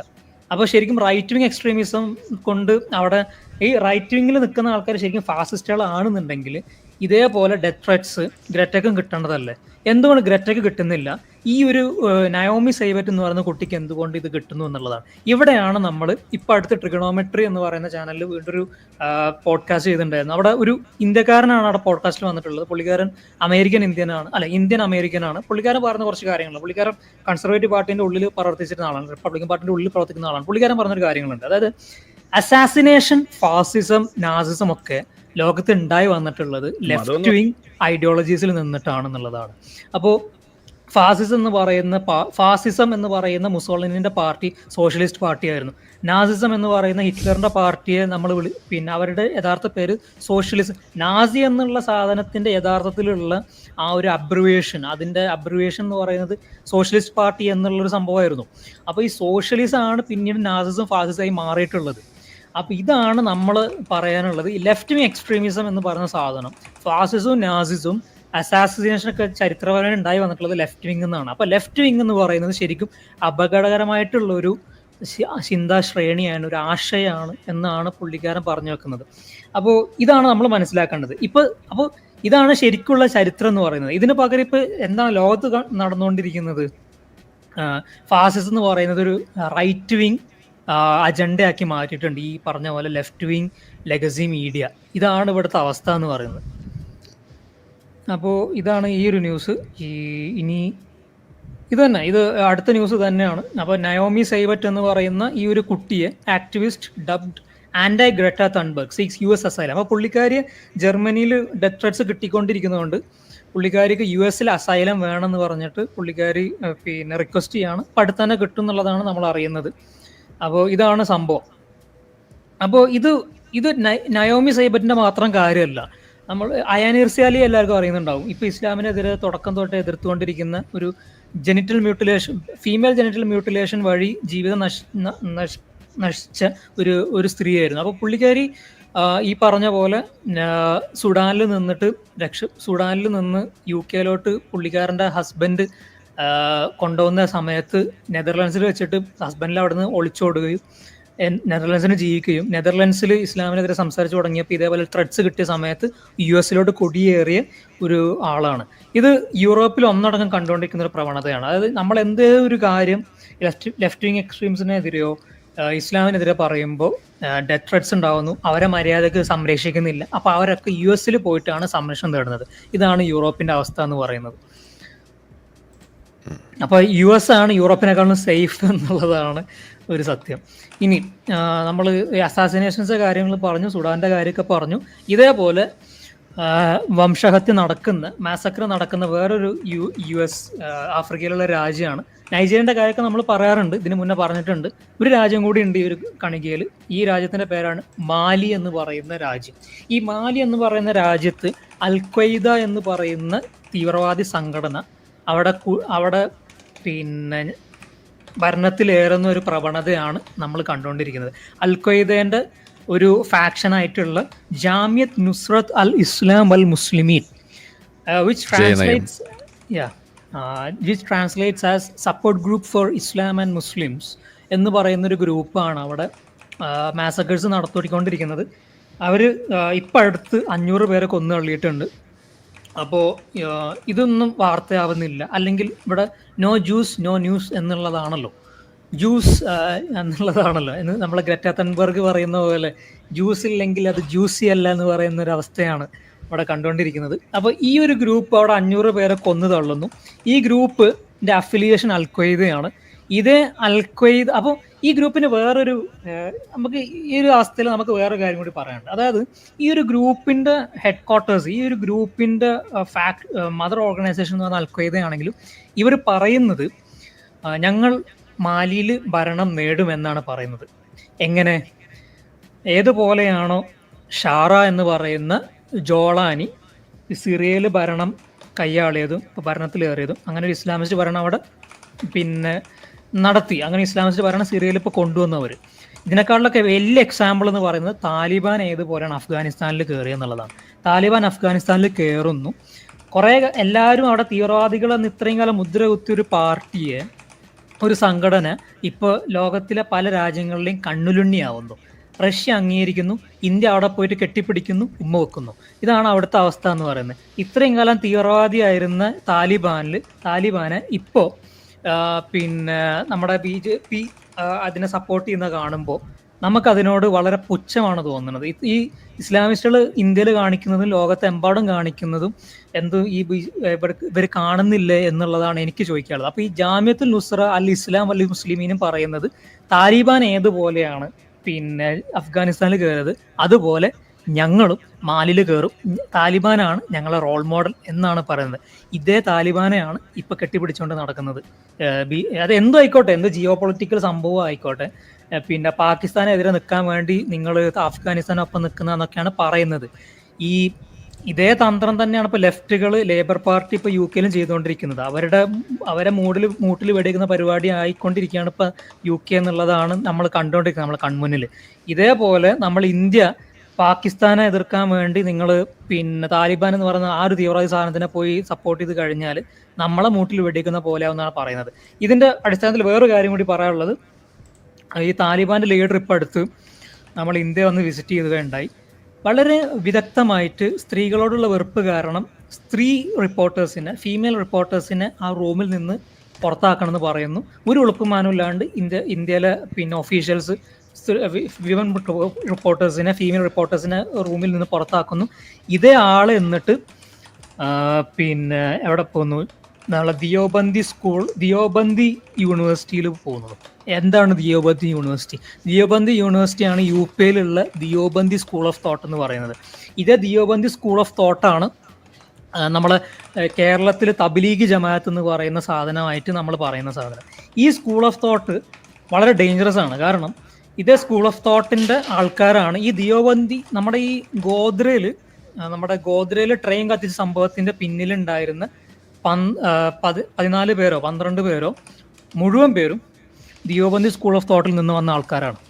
ഈ ദിയോബന്ദി സ്കൂൾ ഓഫ് തോട്ടിന്റെ ആൾക്കാരെയാണ് ഇപ്പോൾ താലിബാനിൽ നിന്ന് വന്ന ആള് പിന്നെ വിസിറ്റ് ചെയ്തത് ഇന്ത്യയിൽ. അപ്പോൾ താലിബാനും ദിയോബന്ദി ഇത് നമ്മുടെ വേറൊരു സുഹൃത്ത് പറഞ്ഞിട്ടുണ്ടായിരുന്നത്, ഈ ദിയോബന്ദി സ്കൂൾ ഓഫ് തോട്ടിലുള്ള ആൾക്കാരാണ്, അല്ലെങ്കിൽ ദിയോബന്തി യൂണിവേഴ്സിറ്റി പഠിച്ച ആൾക്കാർ പലരുമാണ് ഇപ്പോൾ അൽഖ്വയ്ദയിലും താലിബാനിലും നേതൃസ്ഥാനത്തിൽ ഇരിക്കുന്നത് എന്നുള്ള കൂടിയുള്ള നഗ്നസത്യമാണ് പറഞ്ഞിട്ടുള്ളത്. അപ്പോൾ ഇതാണ് താലിബാനും ദിയോബന്തി സ്കൂളും തബ്ലീഗ് ജമാഅത്തും തമ്മിലുള്ള ബന്ധം എന്ന് പറയുന്നത്. അപ്പോൾ ഇവരൊക്കെ നമ്മൾ ഈ ശത്രു മിത്രമാണെന്ന് പറഞ്ഞുകൊണ്ട് ചെയ്തുകൊണ്ടിരിക്കുമ്പോൾ കുറച്ച് കഴിയുമ്പോൾ ഇതേ ശത്രു തന്നെ നമ്മുടെ രാജ്യം ഇല്ലാണ്ടാക്കും എന്നുള്ളത് നമ്മൾ ഓർത്തിരുന്ന നന്നാവും എന്നുള്ളതാണ്. ഓക്കെ, ഇനി അടുത്ത ചർച്ച ന്യൂസ് എന്ന് പറയുന്നത് Afghanistan and Pakistan restart peace talks in Istanbul sources say. ഇനി അടുത്ത കോമഡി, അതായത് അഫ്ഗാനിസ്ഥാനും പാകിസ്ഥാനിലും കഴിഞ്ഞ കുറച്ച് നാളുകളായിട്ട് 2-3 ആഴ്ചയായിട്ട് അവിടെ യുദ്ധം നടന്നുകൊണ്ടിരിക്കുകയാണ് ബോർഡറിൽ. പാകിസ്ഥാൻ അവിടെ പോയിട്ട് ബോംബിടുന്നു, അഫ്ഗാനിസ്ഥാൻ ഇവിടെ വന്ന് ബോംബിടുന്നു. പാകിസ്ഥാൻ പറയുന്നത് അഫ്ഗാനിസ്ഥാന്റെ താലിബാൻ ഞങ്ങളുടെ പാകിസ്ഥാനിൽ കടന്നിട്ട് കളിക്കുന്നുണ്ട്, അത് ഞങ്ങൾ ഒരിക്കലും സമ്മതിക്കൂല എന്നുള്ളതാണ്. അഫ്ഗാനിസ്ഥാനികൾ പറയുന്നത് ഞങ്ങളവിടെ ഇസ്ലാമിൻ്റെ പ്രവർത്തനമാണ് ദഅവാ പ്രവർത്തനമാണ് നടത്തുന്നത്, അതിന് നിങ്ങൾക്ക് എന്താ പ്രശ്നം എന്നാണ് ചോദിക്കുന്നത്. ഇവിടെയാണ് നമ്മൾ പറയുന്നത്, ഇസ്ലാം ഭരണത്തിൽ ഏറിക്കഴിഞ്ഞാലും ആരാണ് യഥാർത്ഥ മുഹമ്മദിന്റെ ആള്, ആരാണ് യഥാർത്ഥ മുഹമ്മദീയൻ എന്ന് പറഞ്ഞുകൊണ്ട് അവിടെ വീണ്ടും യുദ്ധം ഉണ്ടാവും എന്നുള്ളതാണ്. ആരിഫ് പലപ്പോഴും പറഞ്ഞുള്ള കാര്യമാണ്. അതിന്റെ ഏറ്റവും വലിയ എക്സാമ്പിളാണ് ഈ അഫ്ഗാനിസ്ഥാനും പാകിസ്ഥാനും തമ്മിലുള്ള ഇപ്പോഴുള്ള യുദ്ധം എന്ന് പറയുന്നത്. ഇപ്പോൾ ഇതിന്റെ ഏറ്റവും വലിയ കോമഡി എന്ന് വെച്ച് കഴിഞ്ഞാൽ ഇതിന്റെ പിന്നെ മധ്യസ്ഥത വഹിക്കാൻ നോക്കുന്നത് തീവ്രവാദികളായിട്ടുള്ള തുർക്കി, എർദുഗാൻ എന്ന് പറയുന്ന ആ ഒരു ഗവൺമെന്റും, തുർക്കിയിലുള്ള എർദുഗാന്റെ ഗവൺമെന്റും ഖത്തറിലുള്ള നമ്മുടെ MP തമീം മജീദുമാണ്. ഇതേ തീവ്രവാദികളാണ് ഇപ്പോൾ ഹമാസിനെയും ഇതിനൊക്കെ പൊലിപ്പിച്ച് നടക്കുന്ന ആൾക്കാർ. ഇവരാണ് ഇതിനെ പീസ് ടോക്സിന് പിന്നെ മധ്യസ്ഥത വഹിക്കുന്നത്. അതാണ് അടുത്ത കോമഡി എന്ന് പറയുന്നത്.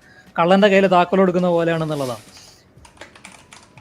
ഇനി പോളണ്ടിൽ ഇനി അടുത്ത ഒരു യൂറോപ്പിൽ നിന്ന് വന്നുകൊണ്ടിരിക്കുന്ന വേറൊരു വിഷയം എന്ന് പറയുന്നത് Poland delays Belarus border reopenings in solidarity with Lithuania.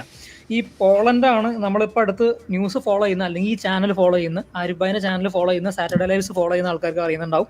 കാരണം കുറേ കാലമായിട്ട് റഷ്യയിൽ നിന്നിട്ടുള്ള പല കാര്യങ്ങളും, റഷ്യ യുക്രൈനെ നശിപ്പിക്കാൻ നോക്കുന്നതിൻ്റെ ഇടയിൽ പിന്നെ പോളണ്ടൊക്കെ ഇതിനെതിരെ നിൽക്കുന്നതുകൊണ്ട് പോളണ്ടിലൂടെയും, പോളണ്ട്, ലാറ്റ്വിയ, ലിത്വേനിയ, ബാൾട്ടിക് കൺട്രീസും വിസഗ്രേഡ് കൺട്രീസും പിന്നെ റഷ്യൻ്റെ അടുത്താണ് നിൽക്കുന്നത്. അപ്പോൾ ഈ രാജ്യത്തിലൂടെ ഡ്രോൺസിനെ കയറ്റി വിട്ടുകൊണ്ട്, സ്പൈസിനെയും കയറ്റി വിട്ടുകൊണ്ട് അവിടെ ഒരു അരക്ഷിതാവസ്ഥ ഉണ്ടാക്കിയെടുക്കുന്ന സംഭവങ്ങൾ കണ്ടുകൊണ്ടിരിക്കുന്നുണ്ട്. റഷ്യയാണ് ഇതിൻ്റെ പിന്നിൽ. നമ്മൾ ആ ഇസ്ലാമോ ലെഫ്റ്റ് ആക്സിസ് എന്ന് പറയുന്നതിൻ്റെ ലെഫ്റ്റ് ആക്സിൽ നിൽക്കുന്ന ആൾക്കാരാണ് റഷ്യ, ചൈനയൊക്കെ. ഈ റഷ്യ ചെയ്യുന്ന പരിപാടികളാണ് ഇതൊക്കെ. അപ്പോൾ ഇതിൻ്റെ അടിസ്ഥാനത്തിൽ റഷ്യനെ യൂറോപ്പിൽ പിന്തുണയ്ക്കുന്ന ഒരു രാജ്യമാണ് ബെലാറസ് എന്ന് പറയുന്നത്. അവിടെ ലുക്കഷെങ്കോ എന്ന് പറയുന്ന സ്വച്ഛാധിപതിയാണ് ഭരിക്കുന്നത്. അവിടെ റഷ്യയിൽ പുടിൻ എന്ന് പറയുന്ന സ്വച്ഛാധിപതി ഭരിക്കുന്ന പോലെ തന്നെ രണ്ട് സ്വച്ഛാധിപതികൾ തമ്മിലുള്ള ഭയങ്കര പിന്നെ ദോസ്താണ് ഇവർ രണ്ടാളും തമ്മിൽ, ലുക്കഷെങ്കും പുടിനും. അതായത് ലുക്കഷെങ്കോ എന്ന് പറയുന്ന ആളാണ് ബെലാറസ് ഭരിക്കുന്നത്. അപ്പോൾ ബെലാറസിൽ കൂടിയും, അപ്പോൾ ഈ റഷ്യ വഴി കാര്യങ്ങൾ നടക്കാത്തത് കൊണ്ട് ബെലാറസിലൂടെ കാര്യങ്ങൾ നടത്താൻ വേണ്ടി നോക്കുകയാണ്. പിന്നെ യൂറോപ്പിൽ റഷ്യൻ്റെ സ്പൈസിനെ കയറ്റി വിടാൻ നോക്കുന്നതിൻ്റെ ഇടയിൽ അത് പോളണ്ട് തടഞ്ഞു വെക്കുകയാണ്. പോളണ്ട് ബാൾട്ടിക് കൺട്രീസിൽ ഒരാളായിട്ടുള്ള ലിത്വേനിയ എന്ന് പറയുന്ന രാജ്യത്തിന് ഞങ്ങൾ സോളിഡാരിറ്റി, ഞങ്ങൾ അവരെ ഈ കാര്യങ്ങളിൽ ഞങ്ങൾ ആൻറ്റി ടെററിസം, ആൻറ്റി സ്പൈ പരിപാടികൾക്ക് വേണ്ടി ഞങ്ങൾ സഹായിക്കും എന്ന് പറയുകയാണ്. അപ്പോൾ ഈ ഒരു സംഭവമാണ് നടന്നുകൊണ്ടിരിക്കുന്നത്. ഇതിൽ നമ്മുടെ ഈ ലാറ്റ്വിയ, ലിത്വേനിയ, എസ്തോണിയ, ഈ 3 രാജ്യങ്ങളാണ് പിന്നെ ബാൾട്ടിക് കൺട്രീസ് എന്ന് പറഞ്ഞാൽ അതിലൊരു രാജ്യമാണ് ലിത്വേനിയ എന്ന് പറയുന്നത്.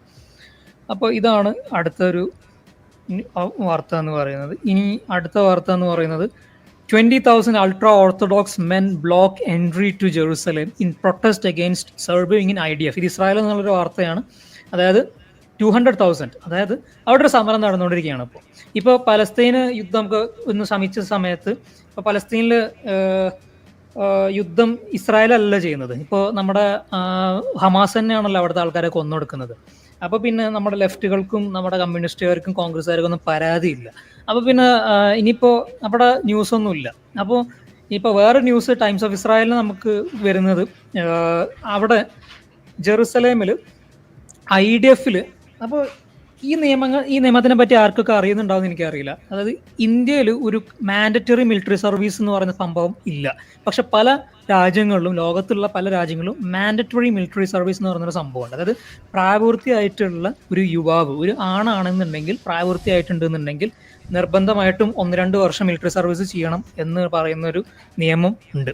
ഇത് തുർക്കിയിലുണ്ട്, നൈജീരിയയിലുണ്ട്, സൗത്ത് കൊറിയയിലുണ്ട്, ഇസ്രായേലിലൊക്കെ ഉണ്ട്. അപ്പോൾ ഇസ്രായേലിലുള്ള ഈ ഒരു നിയമത്തിന് കുറച്ച് റിലാക്സേഷൻ കൊടുത്തിട്ടുള്ളത് അവിടുത്തെ അൾട്രാ ഓർത്തഡോക്സ് ആയിട്ടുള്ള ജ്യൂസിനാണ്. ഈ അൾട്രാ ഓർത്തഡോക്സ് സെക്ഷനിൽ വരുന്ന ജ്യൂസാണ് ഹാസിഡിക് ജ്യൂസ് എന്നൊക്കെ പറയുന്നത്. ഇവർക്ക് റിലീജിയസ് റെസ്പോൺസിബിലിറ്റീസ് ഉള്ളത് കൊണ്ട് തന്നെ ഇവർക്ക് മിലിറ്ററി സർവീസിൽ പോകണമെന്നില്ല എന്നാണ് അവിടുത്തെ ഒരു നിയമം എന്ന് പറയുന്നത്. അപ്പോൾ അങ്ങനെ ചെയ്യാൻ ഇപ്പം ഈ യുദ്ധമൊക്കെ നടക്കുന്ന സമയം ആയതുകൊണ്ട് തന്നെ IDF-ന് കൂടുതൽ സോൾജേഴ്സിന് വേണ്ടത് ഉള്ളത് കൊണ്ട് തന്നെ ആ നിയമത്തിൽ കുറച്ച് മാറ്റങ്ങൾ വരുത്തിക്കൊണ്ടിരിക്കുകയാണ്. അപ്പോൾ ആ ഒരു സമയത്ത് ഈ അൾട്രാ ഓർത്തഡോക്സ് ആയിട്ടുള്ള ആൾക്കാർ സമരത്തിന് ഇറങ്ങുകയാണ്, പറയുകയാണ് ഞങ്ങളുടെ മതപ്രകാരം ഞങ്ങൾക്ക് ഈ 2 വർഷമൊന്നും ഞങ്ങൾക്ക് തന്നെ പിന്നെ വിട്ടു നിൽക്കാൻ പറ്റത്തില്ല എന്ന്, ഞങ്ങൾക്ക് ആ ഒരു പള്ളിയിൽ നിന്ന് അല്ലെങ്കിൽ ആ ജൂത സിനഗോഗിൽ നിന്ന് അവരുടെ സർവീസിൽ നിന്ന് വിട്ടു നിൽക്കാൻ പറ്റത്തില്ല എന്ന് പറഞ്ഞിട്ടുള്ള ഒരു സംഭവം പറഞ്ഞിട്ട് അവർ നിരത്തിലിറങ്ങി സമരം ചെയ്യുന്ന ഒരു സംഭവമാണ് നമ്മൾ കണ്ടുകൊണ്ടിരിക്കുന്നത്. അപ്പോൾ ഇതാണ് സംഭവം. അപ്പോൾ ഇനി ഇപ്പോൾ ആരിഫ് ഭായ് ഇപ്പോൾ തുടക്കത്തിൽ സംസാരിച്ചു കൊണ്ടിരിക്കുന്നതിനിടയിൽ വന്നൊരു വാർത്തയാണ്. Ukraine destroys Russian fuel pipeline near Moscow. ഉക്രൈനും റഷ്യയും തമ്മിലുള്ള യുദ്ധം കഴിഞ്ഞ 3-4 വർഷമായിട്ട് നടന്നുകൊണ്ടിരിക്കുകയാണ്. നമ്മുടെ പലസ്തീനിൽ നടക്കുന്ന സംഭവങ്ങൾ 2 വർഷമായിട്ട് നടന്നിട്ടുള്ളൂ. പക്ഷെ അവിടെ ജ്യൂസ് ആയതുകൊണ്ട് അവിടെ ന്യൂസാണ്. ഇവിടെ റഷ്യ ലെഫ്റ്റ് ആയതുകൊണ്ടും നമ്മുടെ ഇസ്ലാമോ ലെഫ്റ്റിന് ലോബി ആയതുകൊണ്ടും റഷ്യ ബോംബിടുന്നത് നമുക്ക് ബോംബല്ല, അത് പൂക്കളാണ്. ഇസ്രായേൽ ബോംബിടുമ്പോൾ മാത്രമേ അത് ബോംബാവുന്നുള്ളൂ എന്നുള്ളതാണ് സംഭവം. നമ്മുടെ സുരാജ് വെഞ്ഞാറമൂട് ആ ഒരു സിനിമയിൽ പറഞ്ഞ പോലെ നീ വിട്ട വളി ഞാൻ വിട്ട ഗ്യാസ് എന്ന് പറയുന്നൊരു സംഭവമാണ് അവിടെ നമ്മൾ കണ്ടുകൊണ്ടിരിക്കുന്നത്. അപ്പോൾ പിന്നെ ഇതാണ് സംഭവം. അപ്പോൾ ഈ ഒരു യുദ്ധം നടന്നുകൊണ്ടിരിക്കുകയാണ്. അപ്പോൾ ഈ ഒരു യുദ്ധത്തിൽ റഷ്യക്ക് 3-4 വർഷമായിട്ടും ഉക്രൈന് പിടിച്ചടക്കാൻ പറ്റില്ല എന്നുള്ളത് തന്നെയാണ് ഉക്രൈൻ്റെ ഏറ്റവും വലിയ വിജയം എന്ന് പറയുന്നത്. അപ്പോൾ ഇപ്പോൾ ഏറ്റവും പുതിയതായിട്ട് വന്ന റിപ്പോർട്ട് പ്രകാരം റഷ്യയുടെ ഫ്യൂവൽ പൈപ്പ് ലൈൻ,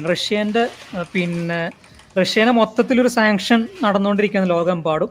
അപ്പോൾ ഇതിന് ഒരു എരുതിയിൽ എണ്ണ ഒഴിക്കുന്ന രീതിയിൽ ഉക്രൈന് റഷ്യയിൽ ഈ പറഞ്ഞ പോലെ പൈപ്പ് ലൈൻ നശിപ്പിച്ചും കൂടി ചെയ്യുന്നത്. ഇതോടുകൂടി റഷ്യക്ക് ഫെർദറായിട്ട് എന്തെങ്കിലും ഒരു ഇൻകം ഉണ്ടാവുന്ന ലെവലും കൂടി ഇല്ലായ്മ ചെയ്യുന്ന ഒരു അവസ്ഥയിലോട്ടാണ് റഷ്യൻ്റെ അവസ്ഥ പോയിക്കൊണ്ടിരിക്കുന്നത് എന്നുള്ളതാണ്. അപ്പോൾ ഉക്രൈനും അവിടെ ജനങ്ങളെ കൊല്ലുന്നതിൻ്റെ പകരം റഷ്യൻ്റെ ഫ്യൂവൽ സെൽസും പരിപാടികളൊക്കെ ഫ്യൂവൽ പൈപ്പ് ലൈനൊക്കെ നശിപ്പിക്കുന്ന ലെവലിലോട്ടാണ് കൊണ്ടുപോയിക്കൊണ്ടിരിക്കുന്നത്. അപ്പോൾ ഇതാണ് റഷ്യേൻ്റെ ഒരു അവസ്ഥ എന്ന് പറയുന്നത്. ആ ഒരു റഷ്യ ഉക്രൈൻ വാർ എന്ന് പറയുന്നത്. ഇനി പലസ്തീൻ്റെ വിഷയങ്ങൾ, പലസ്തീന ന്യൂസുകൾ ഇനി കുറേ വരാനിരിക്കുന്നുണ്ട്. അത് വേറെ കുറേ ഉള്ളത് കൊണ്ട് ഞാൻ എല്ലാം കൊണ്ട് ചർച്ച ചെയ്യുന്നില്ല. വേണമെന്നുണ്ടെങ്കിൽ സമയം ഉണ്ടെങ്കിൽ നമുക്ക് പിന്നീട് ചർച്ച ചെയ്യാം. പക്ഷെ ഇത് ചർച്ച ചെയ്തേ പറ്റുള്ളൂ. Qatar prime minister Palestinian party violated ceasefire. Doha is pushing Hamas to acknowledge need to deserve. ഇതാരാണ് പറയുന്നത്? ഖത്തറാണ്. ഇത്രയും കാലമായിട്ട് ഹമാസിനും മുസ്ലിം ബ്രദർഹുഡിനും സേഫ് ഹെവൻ ഇറക്കി കൊടുത്തിട്ടുള്ള ഖത്തറാണ്. പൈസ ഉണ്ടാക്കി കൊടുത്തിട്ടുള്ള, കോടിക്കണക്കിന് കൊടുത്തിട്ടുള്ള ഖത്തറാണ് ഈ പറയുന്നത് ഹമാസ് സീസ് ഫയർ വയലേറ്റ് ചെയ്തു. അതുകൊണ്ടാണ് ഇസ്രായേൽ നമ്മൾ കണ്ടിട്ട് ഇപ്പോൾ ഇസ്രായേലും ഇതേ പറഞ്ഞ പോലെ സീസ് ഫയർ വയലേറ്റ് ചെയ്തു എന്ന് പറഞ്ഞിട്ട് ഹമാസിനെതിരെ ഇപ്പോൾ ഒരു ചെറിയൊരു തിരിച്ച് അറ്റാക്ക് ചെയ്തിട്ടുണ്ടായിരുന്നു ഇസ്രായേൽ. അപ്പോൾ കാക്കന്മാരും ഇസ്ലാമോ ലെഫ്റ്റുകളും കൂടി അങ്ങോട്ട് ഇറങ്ങാൻ നിൽക്കുകയായിരുന്നു. അപ്പോഴാണ് ഖത്തർ മൂട്ടിൽ വെടിവെക്കുന്ന പോലെ ഞങ്ങളുടെ കയ്യിൽ നിന്ന് പോയ പോലെ ഖത്തർ പറയുന്നത്. അതെ, പലസ്തീനിയൻ പാർട്ടിയാണ് ഇവിടെ പ്രശ്നം ഉണ്ടാക്കിയത്, അല്ലാതെ ഇസ്രായേൽ അല്ല. അതുകൊണ്ട് തന്നെ ഞങ്ങൾ ഹമാസിനോട് ആയതിന് താഴെ വെക്കാൻ പറയുമെന്ന് പറഞ്ഞു. അപ്പൊ ഇനിയിപ്പോ എന്ത് ചെയ്യും ഗോവിന്ദ എന്ന് പറയുന്ന അവസ്ഥയായിപ്പോയി. എന്ത് ചെയ്യും മല്ലയ്യ എന്ന് സുരാജ് പറഞ്ഞ പോലെ അവസ്ഥയായിപ്പോയി ഇസ്ലാമോ ലെഫ്റ്റിന്റെ അവസ്ഥ എന്ന് പറയുന്നത്. അപ്പോൾ ഇതാണ് അവസ്ഥ. ഇനി യൂറോപ്പിൽ നിന്ന് വരുന്ന വേറൊരു വാർത്തയാണ്. അതായത് ഡച്ച് ഹാർഡ് റൈറ്റ് ലീഡർ ഗീറ്റ് Wilders set to exit power. ഗീറ്റ് വിൽഡേഴ്സ് ആരാന്നുള്ളത് അറിയുമായിരിക്കും എന്ന് വിചാരിക്കുന്നു. നെതർലൻഡ്സിലുള്ള തീവ്ര വലതുപക്ഷം എന്ന് പറഞ്ഞുകൊണ്ട് ഇടത്തന്മാർ മുദ്ര കുത്തിയിട്ടുള്ള ഇസ്ലാമിനെതിരെ ശക്തമായിട്ട് സംസാരിച്ചു കൊണ്ടിരിക്കുന്ന ഒരാളാണ്. കഴിഞ്ഞ 20 വർഷമായിട്ട്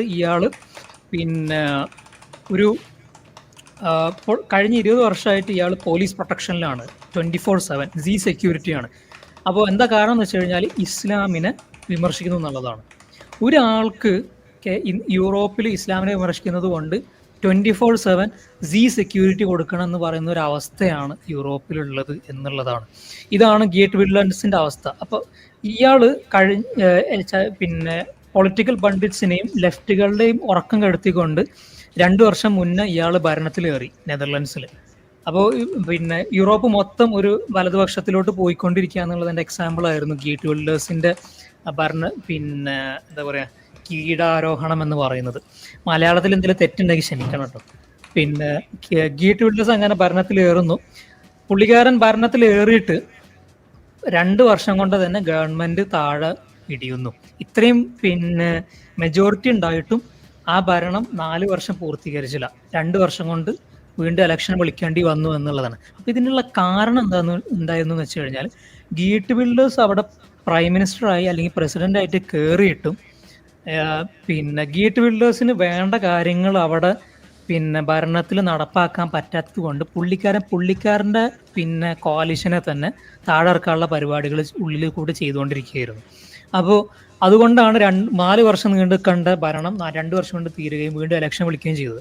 അപ്പോൾ എന്നിട്ട് ഗീറ്റ് വിൽഡേഴ്സ് മനസ്സിലാക്കിയിരുന്നത് ഞാൻ പണ്ടത്തേക്കാളും കൂടുതൽ വോട്ടോട് കൂടി ജയിക്കുന്നായിരുന്നു. പക്ഷെ അയാൾക്ക് പണ്ടത്തേക്കാളും കുറഞ്ഞ വോട്ടിലാണ് ഇപ്പോൾ ജയിച്ചത്. അപ്പോൾ അതുകൊണ്ട് തന്നെ ഗീറ്റ് വിൽഡേഴ്സിന് ഭരണത്തിൽ ഇരിക്കുന്നുള്ള കാര്യം സംശയമാണ് എന്നുള്ളതാണ് നമ്മൾ നെതർലാൻഡ്സിൽ നിന്ന് വന്നുകൊണ്ടുള്ള വാർത്ത എന്ന് പറയുന്നത്. അപ്പോൾ ഇതിൽ നിന്ന് നമുക്ക് മനസ്സിലാക്കേണ്ട ഒരു കാര്യം എന്താണെന്ന് വെച്ച് കഴിഞ്ഞാൽ, ഒരു ജനാധിപത്യം ആകുമ്പോൾ നമുക്ക് പെട്ടെന്ന് നമ്മൾ മനസ്സിൽ വിചാരിക്കുന്ന കാര്യങ്ങളൊക്കെ നടപ്പിലാക്കാൻ പറ്റണമെന്നില്ല. ഇതാണ് പൊളിറ്റിക്സ് എന്ന് പറയുന്നത്. അപ്പോൾ നമ്മൾ ആ സമയത്ത് നമ്മൾ ചെയ്യേണ്ടത് ലൈക്ക് മൈൻഡഡ് ആയിട്ടുള്ള പാർട്ടീസായിട്ട് നമ്മൾ സഖ്യത്തിൽ ഏർപ്പെട്ടുകൊണ്ട് അവർ പറയുന്ന രീതിയിലുള്ള എന്തെങ്കിലും ഒരു ഇമ്പ്രൂവ്മെന്റ് വരുത്തുക എന്നുള്ളതാണ് നമ്മൾ ചെയ്യേണ്ടത്. അതായത് something is better than nothing എന്ന് പറയുന്നൊരു സംഭവമുണ്ട്. അത് നമുക്ക് നമ്മൾ വിചാരിക്കുന്ന സ്ഥലത്തോട്ട് നമ്മൾ എത്തിയിട്ടില്ലെങ്കിലും അറ്റ്ലീസ്റ്റ് അതിൻ്റെ അടുത്തോട്ട് എത്തുക എന്നുള്ളതാണ് നമ്മൾ ചെയ്യേണ്ടത്. ബിൽഡേഴ്സിന്റെ പ്രശ്നം എന്തായെന്ന് വെച്ച് കഴിഞ്ഞാൽ, ആ വിചാരിച്ച സ്ഥലത്തോട്ട് തന്നെ എത്തണം എന്ന് പറഞ്ഞ് വാശി പിടിക്കുന്നതായിരുന്നു ബിൽഡേഴ്സിന്റെ പ്രശ്നം. അതുകൊണ്ടാണ് ജനങ്ങൾക്ക് പൊറുതിമുട്ടി, ജനങ്ങൾ കഷ്ടപ്പെട്ട് 4 വർഷത്തിന് വോട്ട് ചെയ്ത് കറ്റിയ ആള് അവരുടെ ഭരണകൂടം തന്നെ ബിൽഡേഴ്സ് നശിപ്പിച്ച് താഴെ ഇറക്കാൻ നോക്കിയത് കൊണ്ട് ജനങ്ങൾക്ക് ഇയാളോട് മടുപ്പ് തോന്നി, വെറുപ്പ് തോന്നി, ദേഷ്യം വന്നു. അങ്ങനെയാണ് ബിൽഡേഴ്സിന്റെ ഇപ്പോൾ എന്താ പറയുക, ബിൽഡേഴ്സിന്റെ ഫ്രീഡം പാർട്ടീനെ ഭരണത്തിൽ നിന്ന് ഇറക്കുന്ന ഒരവസ്ഥയിലോട്ട് മാറിയത് എന്നുള്ളതാണ് നമ്മൾ കാണുന്നത്. ഇതിൽ നിന്ന് നമ്മൾ കണ്ടുപിടിക്കേണ്ടത് ജോർജിയ മെലോണി എന്ന് പറയുന്ന ഇറ്റാലിയൻ പ്രൈം മിനിസ്റ്ററിനെയാണ്. പുള്ളിക്കാർ ഈ പറഞ്ഞ പോലെ ഭരണത്തിലേറുന്നു, വിചാരിച്ച പല കാര്യങ്ങളും നടപ്പിലാക്കാൻ പറ്റിയിട്ടില്ല. പക്ഷെ എന്തുകൊണ്ടും ഇന്നലത്തെ ഇറ്റലിനെക്കാട്ടിൽ ഇന്നത്തെ ഇറ്റലി ഭേദമാണ്. അതിന് കാരണം ഈ പറഞ്ഞതുപോലെ കോalition ഗവൺമെൻറ്റായിട്ട് ഏർപ്പെട്ടുകൊണ്ട് പറ്റുന്ന കാര്യങ്ങൾ ചെയ്യുന്ന ലെവലിലോട്ട്, കോംപ്രമൈസ് ചെയ്യാൻ പറ്റുന്ന ലെവലിലോട്ട് ചെയ്തു എന്നുള്ളത് കൊണ്ടാണ് മെലോണിൻ്റെ ഗവൺമെൻറ് ഇപ്പോഴും നിലക്ക് നിൽക്കുന്നതും, വീണ്ടും വോട്ട് ചെയ്യും വീണ്ടും ഇലക്ഷൻ നടത്തിയപ്പോഴും മെലോണി വീണ്ടും ജയിച്ചു കയറിയതും, അല്ലെങ്കിൽ മെലോണിൻ്റെ പോപ്പുലാരിറ്റി ഇപ്പോഴും ഇടിയാതെ നിൽക്കുന്നത്. അപ്പോൾ